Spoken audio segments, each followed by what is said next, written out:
Limang mahalagang talinghaga na naman ang ginamit ng ating Panginoong Hesus sa kanyang pagtuturo sa mga tao.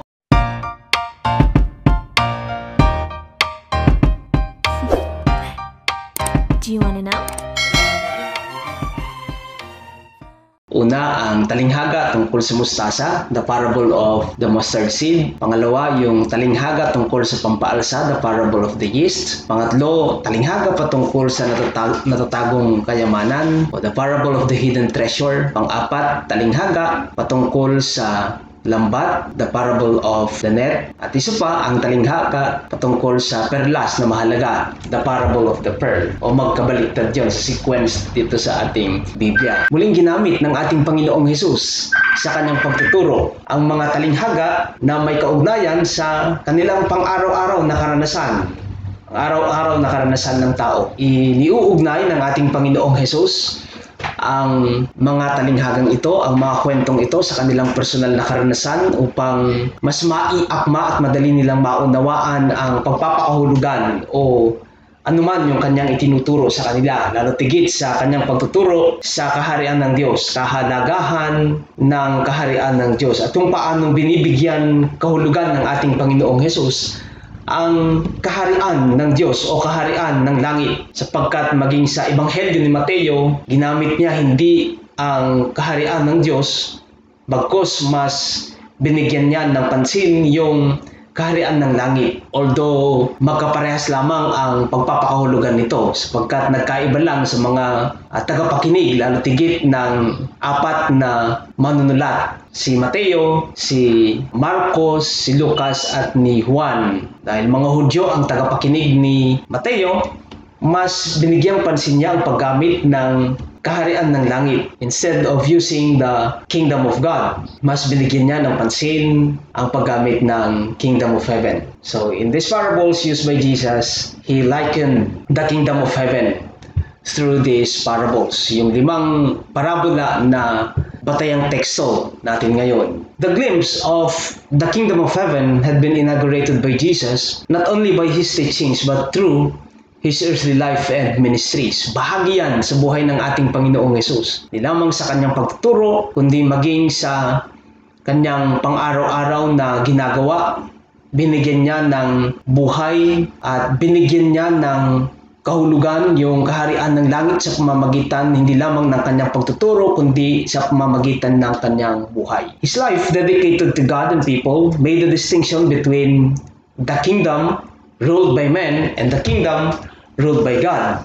So there's a difference between the kingdom ruled by men and the kingdom ruled by God. So binigyan ng pagpapahulugan, binigyan ng pagkakaiba kung paano ipinaliwanag ng ating Panginoong Hesus ang kaharian ng langit sa kaharian na pinamumunuan ng tao. So the doctrine of His parables reveals not only the consummation of God's kingdom in uneschatological parousia, but also its realization in the here and now through His daily encounter with people and people's involvement in His divine attempt to overthrow the empire of men in order to establish the empire of God or the kingdom of heaven or the kingdom of God. Ipinakita niya sa pamamagitan ng kanyang turo yung kahalagahan ng kaharian na gustong itatag ng ating Panginoong Hesus. Kaharian na gustong itatag ng Diyos sa pamamagitan ng ating Panginoong Hesus, maging sa partisipasyon ng tao kung paanong na-establish yung kaharian na ito sa pamamagitan ng kapangyarihan ng Diyos at maging sa partisipasyon ng mga tao. So the parables taught by Jesus in our gospel lesson communicate significant themes in order to grasp the kingdom of heaven. Para mas madaling maunawaan at maintindihan kung ano nga ba yung pagpapakahulugan ng ating Panginoong Hesus sa kaharian ng langit. This is the kingdom He attempts and desires to establish in the midst of the earthly kingdom uploaded by the reigning and ruling Roman authorities, since they were under the Roman regime, since they were under the Roman authorities during those times, sa panahon ng ating Panginoong Hesus. And through His teachings and ministries, He unveils the hope of God's people for the kingdom of heaven, that was dreamed of by the people of God to set up. Gustong mangyari ng mga tao, lalo tigit ng mga ordinaryong Hudyo, na maitatag yung kaharian ito na kanilang inaasam-asam. Hindi ang kaharian na pinamumunuan lamang ng mga dayuhan, ng mga manlulupig, kundi isang kaharian na pinamumunuan ng Diyos. So under the tyranny of the Roman regime, Jesus emerged as a bringer of this kingdom of God at hand. So mamagitan ng ating Pinoong Hesus Kristo na ipakita sa mga tao, lalo tigit sa mga ordinaryong Hudyo, kung ano nga ba ang itinuturo niya, kung ano nga ba ang sinasabi niyang kaharian ng langit. His life does not only address the spiritual ascendancy of people, but he also disturbed the social and political status quo of the Roman Empire. And so, Jesus' teachings are radical reversals of the prevailing culture. The historical Christ, through his parables, taught in opposition to culture.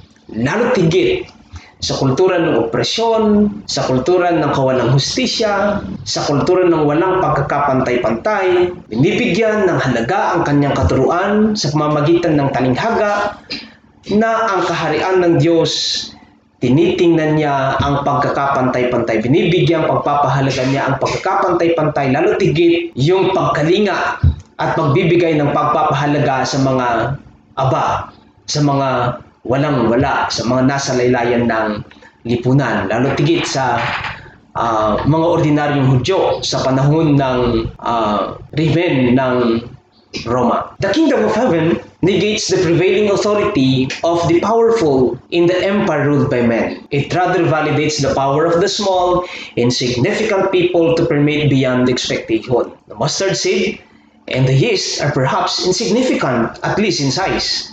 Makikita natin yan, isang maliit lamang na buto, at yung isa ay isang pampaalsa. At least it's insignificant when as far as its size is concerned. But the parable narrates their significant contribution through their presence. Kaya nga, ipinunto ng ating Panginoong Jesus, they are the smallest of all seeds, especially the mustard seed. But when it grows up, it is the biggest of all plants. It becomes a tree so that birds come and make their nests in its branches. In connection with this, kahit maging dun sa pampaalsa, nararamdaman yung kanilang presensya at may nangyayari sa kanilang presensya, sa mamagitan ng kanilang presensya. Jesus' presence and his disciples in the first century Palestine under the Roman regime is insignificant too. They are significant disturbers of the established kingdom, but their presence permeates beyond expectation, that even the leaders of the Jews, even the leaders of the Roman Empire recognize their presence and even their influence. Our number might be inconsiderable too, but our participation with God in the establishment of His kingdom on earth can also transcend beyond expectation. Maliit man ang ating bilang, we are but insignificant when as far as number is concerned, but when we participate with God in the establishment of His kingdom on earth, our presence is felt. Nararamdaman yan at may bahagi yung ating partisipasyon sa pagtatatag ng kanyang kaharian sa lupa. As long as we work with God, no matter how insignificant our number might be, we can still permeate beyond measure. We can still transcend beyond expectation. Jesus uses another two interrelated parables, yung natatagong yaman at yung parabola tungkol sa mahalagang perlas. And it talks about possessions. Pinatutungkulan niya ay kayamanan. It unveils the most valuable possession a man had sought, treasure in the field and fine pearl. The kingdom of heaven taught by Jesus is the highest and most valuable possession beyond comparison. However, the kingdom of heaven is not about seeking to acquire it. It is established for us to come and enter into it. We don't need to seek for it, but it has the ability to captivate and charm the hearts of men to strive in exchange of the earthly temporal possessions that enslave us from our quest and passion to work with and for God to establish His kingdom on earth. So the inclusive nature of God's kingdom excludes no one. Bahagi ang lahat. It will possess us in order to give up the earthly possessions that possess and control us. It will captivate the heart of men. It possesses us in order for us to give up the earthly possessions that captivated us. Earthly possessions that enslave us. In the kingdom ruled by men, it is difficult to loosen the things that enslave us because of fame and honor. Napakahirap to loosen up, to ungrip these things because of fame and because of honor.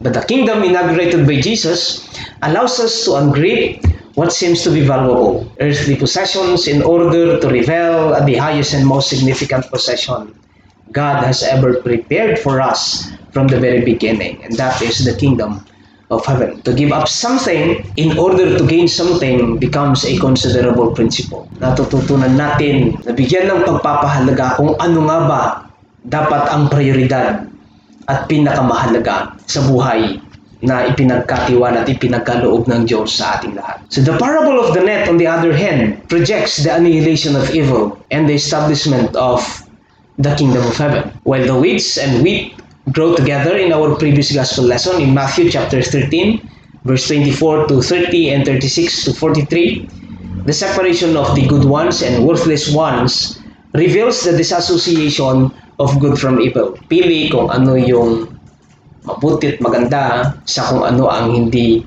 dapat. It is a portrayal of the evil's destruction from the ascendancy of good ones to move into the kingdom of heaven, an eschatological trajectory that can be preluded in the here and now. Di lamang mangyayari sa hinaharap, kundi tinitingnan natin na yung paghahari o yung kaharian ng Diyos, it can be established in the here and now. It can be inaugurated in the here and now. And it was actually inaugurated during the time of the Lord Jesus Christ. The kingdom of heaven definitely does not tolerate evil. Kung kaya't maging sa parabola na ginamit ng ating Panginoong Jesus, the parable of the net, may paghihiwa-hiwalay sa mga mabubuti at hindi mabubuti.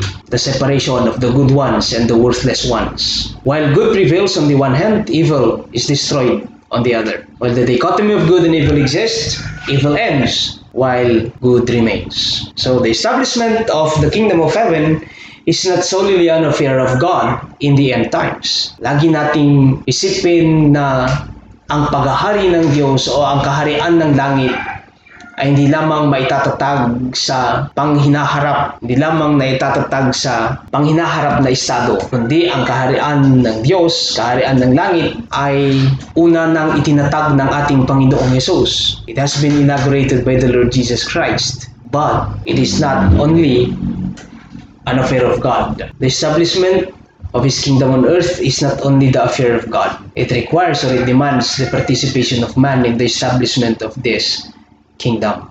Bahagi yan sa buhay ng mga mananampalataya. Ang samahan ng Diyos, makibahagi sa kagustuhan, kapangyarihan ng Diyos upang maitatag ang kanyang kapangyarihan sa lupa gaya ng sa langit. It is an affair of God and the people of God in the here and now towards its full consummation in the second coming of Christ. Ito'y pagbibigay ng pagpapahalaga sa partisipasyon ng tao kung paanong tayo'y nakikibahagi sa pagtatatag ng kanyang kaharian sa lupa. At naway bilang mga mananampalataya, bilang mga anak ng Diyos na tinawag sa paglilingkod sa kanyang ubasan, we continue to participate with God. We continue to involve ourselves in the establishment of His kingdom here on earth. Tulinawa tayong makibahagi sa Diyos sa kanyang pagtatatag ng kaharian dito sa lupa gaya ng sa langit. Magandang araw sa iyo kapatid, at naway ito'y makatulong sa iyong patuloy na paglilingkod at paglalakbay sa diwa ng pananampalataya at sa diwa ng iyong pag-ibig sa Diyos na naihahayag sa pamamagitan din naman ng iyong pag-ibig sa iyong kapwa. Pagpalain ka nawa ng ating Panginoon.